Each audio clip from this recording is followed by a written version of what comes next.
Hi, my name is Susan Cauley, and welcome to You're Not Alone, Surviving Your Child's Disability. The benefits of all children to learn how to play with others increases their opportunity to have successful relationships later in life. To talk about what friendships and what they mean to a child with a disability is Jim Ross, co-coordinator of Widening the Circle. How you doing, Jim? I'm doing well, Susan. It's good to be here. Yeah, great. Let's start off with talking about friendships in general. What do friendships mean between two people? Well, from our project, from Widening the Circle, in general, we've developed a long list of words and phrases that describe what we feel are really essential for friendships for folks. And we've done that in the context of a lot of different trainings and meetings with people with disabilities themselves, parents, professionals. And a lot of words pop up, very, very commonly. So friendships between people, there has to be a sense of trust. A lot of times there's shared interests that people really can depend on each other, that they know they can share secrets with each other. But some of the things that are most important for us to consider about true friendships between people, in our project we concentrate mostly on friendships between people with and without disabilities, are that friendships have to be reciprocal. Both parties have to really get something out of it. And it has to be freely given, that a true friendship is not one where one of the parties is compensated in some way, either by money or credit or whatever. So those are what we look for in friendships for folks. And we very much value any friendships that people have. Friendships between two or more people with disabilities are extraordinarily valuable. But our project, we're really looking at those opportunities that we can help people with and without disabilities establish friendships together. Now, why is making and keeping friendships so important? There's a lot of times people think of, especially if they have a child that needs lots of different kind of supports, maybe medical supports, and you've got to do battle with the school systems about things. The friendship or relationship stuff is often put on the back burner. It shouldn't be. Friendships in people's lives are absolutely critical. In our studies, we can go do in research, will show that people who have friends are happier. That seems to be fairly easy to understand. Yeah.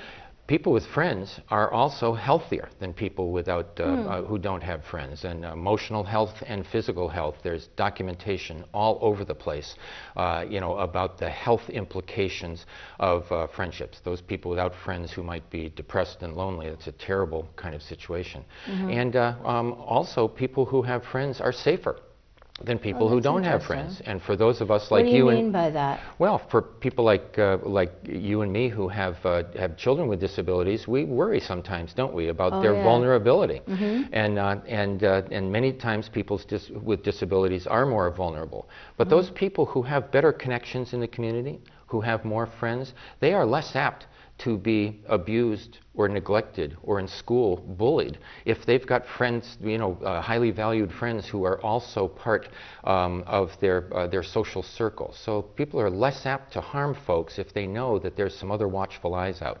And if unfortunately, if somebody is abused or neglected or bullied, if they have friends, those friends are much more apt to early on notice that something is wrong and report and come to that person's aid. I see. So friendships, this is not the frosting on the cake if you're doing planning for your sons or daughters at any age. This is something that is an essential ingredient that we should be thinking about. It is. It's important for everybody, whether you have a disability or not. So who should teach and foster the development of friendships with a child with a disability? Who should be the main person to teach these people with disabilities? Well, I think that there's a role for many people in terms of fostering the relationships and friendships between people with and without disabilities. So certainly some of it falls on us as parents. That I know one of the things that has been kind of a heartbreaking for me, and maybe for a lot of your watchers as well, is when our kids without disabilities will oftentimes be invited to the birthday parties and the sleepovers and the camping trips. And they seem to fairly naturally be able to gather people around them, while some of our kids with disabilities, depending on what the disability is, may have a much harder time doing that. So we have a role as a parent, I think, sometimes to try to figure out what can we do to bring other people into the lives of our kids with disabilities, and whether that means for young kids play dates, and for older kids helping them become part of teams, making sure that we advocate that they be involved in things that are going on in their schools. Right. So there's roles for teachers. I think that many kids with disabilities are now in inclusive classrooms. Now, just because a child with a disability is physically in a classroom with their peers who don't have disabilities, doesn't mean that deep connections are necessarily being made. That friendships may not. With the aid or something, they could be, you know. Absolutely. So there's the role for the aide and the teacher to keep their eye open and look for those opportunities in the classroom to figure out where they can make that deeper connection happen. A lot of that in the schools isn't right in the classroom. It may be out on the playground. There's wonderful opportunities there, or in the lunchroom, or as the kids get older and the schools have more after-school activities, what are things that can be done there? If you have town recreation programs, coaches and on teams, there's a role for them, to help facilitate the connections between kids with and without disabilities. And as our kids get into older services, I think you have children in adult services now. Yes, I have two. I believe very strongly that there is a role for adult service providers, whether it's in day programs, employment programs, or residential programs, for the organizations that run those programs and for the direct support staff to have as part of their responsibilities and part of what they're trained for, to help the people they support connect with folks, to connect deeply with people in the community and make friends. So there's a role for us all. That's hard, though. I mean, I think when somebody's in a residential situation, it's most of the people in that home are sort of have the same attributes, and I think it's hard for the the counselors or whatever to facilitate friendship when so many of them are in different areas and have different problems, and I don't know how you rectify that. Yeah, well, you certainly have a point, Susan, there. And one of the things our project is doing this year is that we are working on two toolkits. One is about helping people, friendships at school. So for people from the earliest ages right up through college with disabilities, how to connect in school, how to make connections between students with and without disabilities. But we're also working on a toolkit that is aimed in part at people who live in group homes. And what is it that the group home staff and administration might be able to do to increase the chances that the people who are residing in a group home can better connect in the community with other folks? Because you're right, oftentimes if there's 4 or 5 people who live in a home, there's big staffing issues, aren't there? You might see that all the time. And we hear that as one of the big obstacles that we hear from staff in those situations is, well, we don't have enough time to do more individualized stuff with people to help them get to the things they want. So they always do things in large groups. And large groups is one of the things that stands most in the way of people. Really? Well, if the goal, as our projects is, and I would suggest that people should think of for the people they support and their sons and daughters, is to help people with disabilities make personal connections with people without disabilities in the community, then if everybody in the group home, if 4 or 5 people are always going to every activity together with their paid staff, that's not a very welcoming thing. That doesn't send a message to the public to be involved. So one of the things that we suggest to staff in a home like that is start with one person.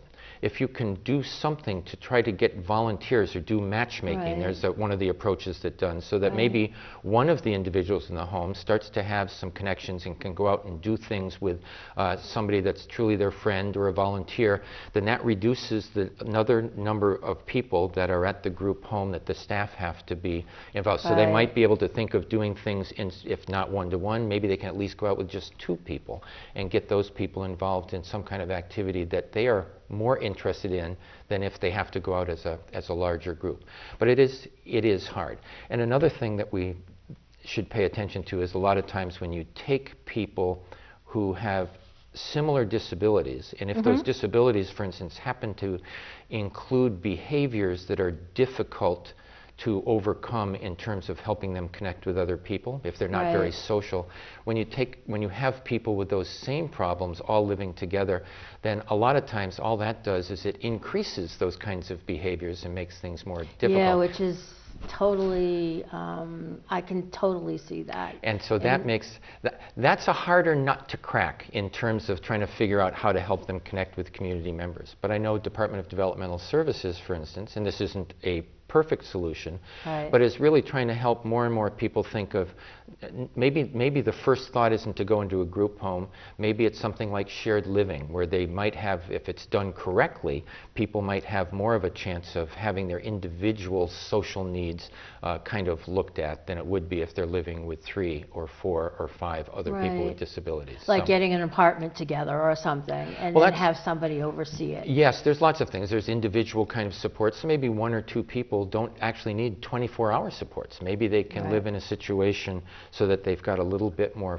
freedom, but they have the support that they need. But the trick there, so is that I think too often your children have ISPs. Yes. They have, and so individualized support plans. And I don't know if your daughters have them in there, but people can set social goals. So it doesn't all have to be learning how to cook or making sure that the medical needs are taken care of or whatever, but the idea of being more involved in the community and even specifically putting in goals that have them connecting with their peers in the community who don't have disabilities is a good way, that, again, it's not perfect, but it's a good way, that's your contract. So it allows you as a parent and allows them as people being served to kind of point to that goal and say, hey, listen, provider agency, you're supposed, here's some other things that you've agreed that you're going to help me with. Yeah, I mean, I've gone through several ISPs and I don't think that we ever have made a goal about friendship. It's been like, as you said, it's about cooking, it's about, handling money, it's about, all of these things that are social, but not actually about meeting somebody and being friends with them. Well, here's a little resource I want to share with you and your watchers is, again, my project is funded by the Department of Developmental Services through the ARC of Massachusetts. And the ARC of Massachusetts, and you can just Google ARC of Mass, you can go in, you can find their website, you can go into their programs and find the friends, the widening the circle. But every quarter they put out a newsletter called Advocate. And in the spring edition of Advocate, we had an article that was written by folks up at an ARC on the North Shore about how to use your IEP, your individualized educational plan for folks with disabilities who are in school, to best effect, to help them make friendships. And in the summer edition of Advocate, which is coming out anytime now, has an article written by a DDS person on how to use the ISP to best effect to help the person who you care about get friendships. So I would suggest that you and others, and you'll be able to, those newsletters are archived on the website at the ARC. But that will give you some specific information and some research, some contact numbers to, if people are interested in trying to use those planning processes, to help with more social and relationship and friendship goals. Yeah, I just never thought of that before. I don't know why it's, because I always thought that friendships were something that's at some points weren't exactly attainable for, especially have a nonverbal child. Yeah. And, I wonder, how she could make friends. Well, go ahead. We hear that a lot in our project, Susan, and I think it's kind of sad, isn't it? But I think it's telling, because there's lots of family members and lots of agency staff that might have that same feeling. And again, I can tell you from our experiences, it is attainable, and it's absolutely crucial that we pay attention to people's, to people's relationships and make sure that they have people around them who they can trust and who they like, and meet all those other definitions of friendship. One of my very saddest moments, Susan, was conducting a training one time, and this was to a parents group, because we do a lot of trainings to special ed PACs, the Parent Advisory Council, which is great. And it's and especially for transition-aged students, this is a big issue. But we actually had I had a parent who walked out one time, and her comment, which I found just absolutely disheartening after listening to us talk a little bit, was, "Why on earth would somebody with a disability want to be with somebody without a disability, want to be friends with a daughter like mine?" And I just thought that was such a negative thing for anybody to think about their own child or about anybody else in the world, because friendships can happen between people who seem very, very different from each other, and everybody deserves the opportunity, for those of us who are helping, to have some faith that that might happen. Right. It brings the point up. Why do you think parents tend to choose activities that are for disabled individuals versus choosing activities that also have non-disabled individuals? That the answer might be a little more complicated than you think, but I'll get to it pretty quickly here. I think that there's a couple of reasons. We are actually, in my experience, we're seeing even parents of younger children, we're seeing a few more people starting to go back to sort of segregated activities, ones that have just people with disabilities. I think we're in part seeing that because there has been such an explosion of people being diagnosed with autism. And so I think there's some special concerns that some parents have about children with autism, in part because for a lot of kids with autism, it's that social, the difficulty in engaging with others socially is part of the definition of the disability. And so that they are fearful, I think, that their kids are not going to be able to, to communicate with with people without disabilities. We also know that there's a lot of parents who are looking at the more segregated models of activities, including recreational programs, because they or their child may have had a bad experience in the past in a more inclusive one, that they felt it didn't work out for them at first. And I would just beg you and any of your watchers here on this show, for those people that have had those bad experiences, to not just think that that means the end of the opportunities in their child's lifetime for a chance to be more fully engaged with the wider world. So I just think we'd be doing a disservice if we did not give that kind of opportunity to them. So in other words, if it doesn't work, try again, sort of? There is my son Luke, who is on the autism spectrum, and oftentimes will present with me and does other trainings for a Mass Advocates Standing Strong, as a self-advocacy group and statewide group, and he does trainings for them. Is very much in line with what you just said. He says, do lots of things. Get your sons and daughters. Have people try all kinds of different things, because you never know when they are going to find something that they really like to do that's with other people who share that interest and who are very eager to be engaged deeply with them. Okay. Now, what are the skills do you think are necessary to form and keep friendships? This again is, this is an interesting question too. I think that that those people who are highly socially skilled are probably much more apt to, it's easier for them to form friends. So we certainly encourage, there's a lot of social skills training, social skills coaching. There's you can Google that and find all kinds of things. Massachusetts is awash with programs, some good and not so good, that will help people gain some of the social skills that they might need. And so a lot of those groups will work on social skills that have to do with eye contact, social distance, being polite. Most of the social skills training that's in place right now also includes components that deals with safe and effective use of social media, because that is a huge part of how young people connect and stay connected with other folks.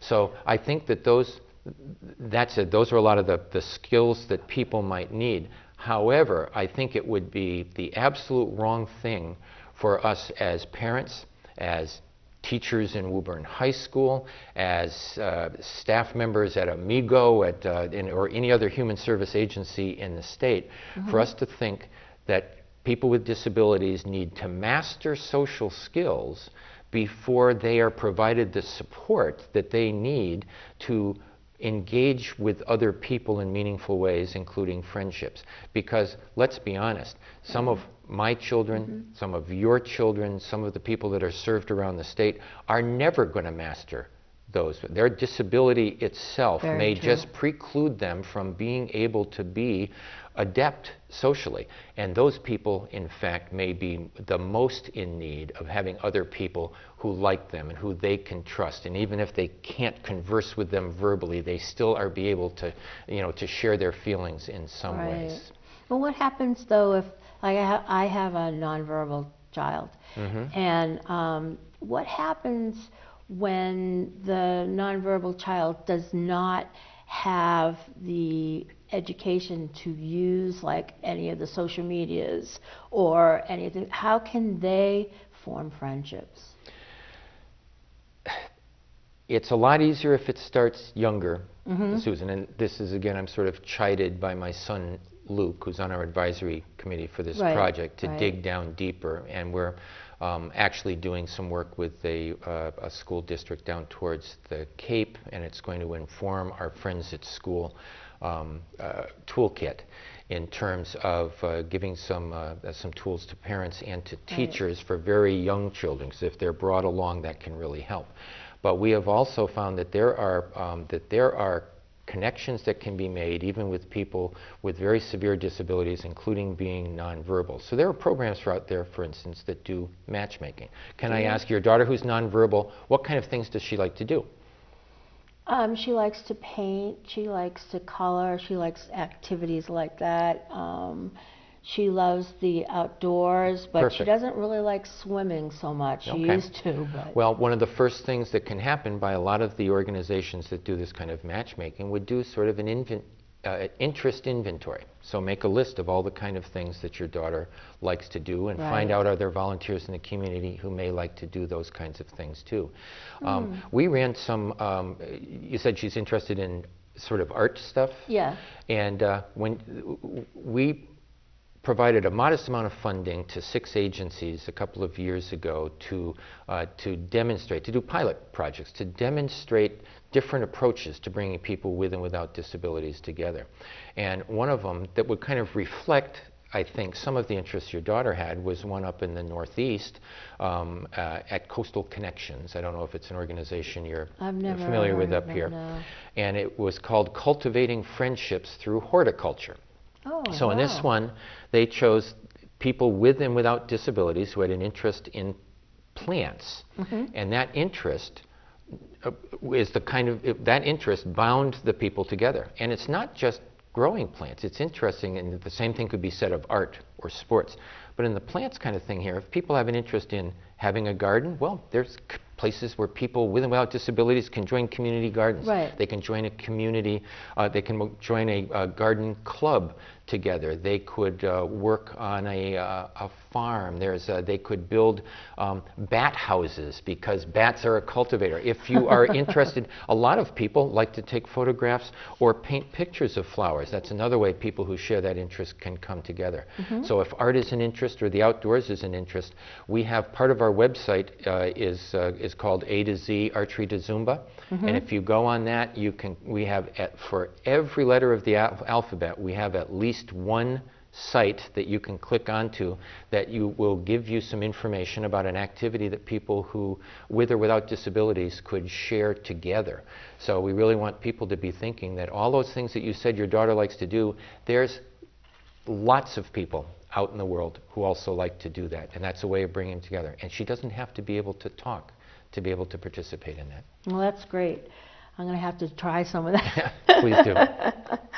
Now, how do you teach a child without a disability to understand and accept a friendship with a child who has a disability? It's interesting, because that is the important counterpart. That if you've got a child with a disability, you want to make sure that they have as many of the social skills as they're capable of to be able to interact with the wider world, which, especially when they're young, is primarily other children, maybe at school or in their neighborhood. But children who don't have disabilities, or children with one kind of disability but not another kind, it might be very helpful for them to get rid of the fear factor that's the usual reason for people not connecting, is the fear of the unknown. So there's a lot of different ways that, formal ways that people can go about helping with what some people used to call disability awareness, and more people are calling ability awareness now. So for instance, in my wife's school system, my wife teaches first grade down in Easton, and they have a program that was started by a mother of a girl with a disability, and it's called I Care. Our website has a lot of this information if you go on it. And what she has done is that she's pulled together a pretty good-sized library of books that are age appropriate through different ages of school that have to do with different kinds of disabilities. And she, last I knew, had like 50 volunteers. And if a teacher knew that there was a child coming into third grade who was deaf, they would have a reader come in and they could share in a very, very non-threatening way, find that kids could, through reading this reader reading the book, find out more about the person, about what it's like for somebody to be deaf. There's some agencies still use, and there's it's an old one, Kids on the Block, which is the puppet shows that has puppets of all different kind of disabilities. And so they have trained people to use the puppets to go in and share with the kids what it's like if somebody's coming in who's using a wheelchair, or who is deaf, or who has Down syndrome. And there's a program, it's more in the metro region, I think, called Understanding Our Differences, that actually has people with different disabilities going in and doing talks and presentations to the school kids about what it's like to have their disability. So those are formal ways that it can be done. But again, let's make no bones about it. Just because somebody is deaf, for instance, they may not know anything about somebody with a mobility impairment. So our kids with disabilities also need to be taught a little bit more about what it's like for other kids who have other disabilities as well. But there's a number of different ways that can happen. But I really think the best way for people to know about what it's like to have disability is for us to just make sure that our classrooms, our church pews, our swimming pools at the YMCAs, and our park and rec departments, et cetera, include people with and without disabilities together. That's how we learn, is when we share the world together. Oh, that's great. Now, I have one more question. Sure. How do you handle the situation if your child with a disability does not feel accepted or capable of fitting in? Well, what interests me about that question is, I think I would think of that question no matter if that happened to any of my children, with or without disabilities, because I think sometimes that happens to folks. I think the first thing I would do is I would want to remind myself as the parent that let me ask you this question, and I ask it a lot in trainings. How many people have you met in the world? Yeah. And how many of those people do you count as your friends? I have a lot of acquaintances, but very few friends. Right. So I think one of the things we have to make sure that our children know is that most of the people they meet are not going to end up being friends. And so we don't want to do anything we can to just try to support them, not to be so disappointed and disillusioned by that they give up hope. Because part of the definition that we use of friends too, it's not an immediate thing. It happens over time. So you need to stay engaged in activities that involve the same people over enough period of time that people start to know you and recognize and value the gifts that you have, whether you have a disability or not. Because being friends overnight is not really something that usually happens. Do you have some people who, like for instance, expect friendship right away? Oh, absolutely. And I think this is something I think that has been a disservice for years by the by disability services at times. Is that I think a lot of our children with disabilities have sometimes been taught that everybody is their friend. Yeah. And I think that we see that reflected in. And I'm not picking on any organizations, but I was worried for a long time about those people who would be in events with Special Olympics, and there would be huggers at the end. Maybe they didn't know them, but I think oftentimes we've seen, and this is what makes some of our kids so vulnerable. If they can't differentiate between somebody who is a stranger versus an acquaintance versus a friend, we've got to be very careful who they start to share secrets with, and and who they are affectionate with, and all of that. So it's very important that we try to help people understand the different gradations of relationship. And there's 1,000 different relationships out there. One of the very most important ones is friendship, but it is different than acquaintances. So. Well, thank you, Jim, for coming and talking about friendship. I think you had a lot of good points. So, although children with disabilities need extra support from adults, friendships between those with disabilities and those without disabilities can enrich the lives of both. Thank you for watching this important show on friendships. See you next time on You're Not Alone, Surviving Your Child's Disability.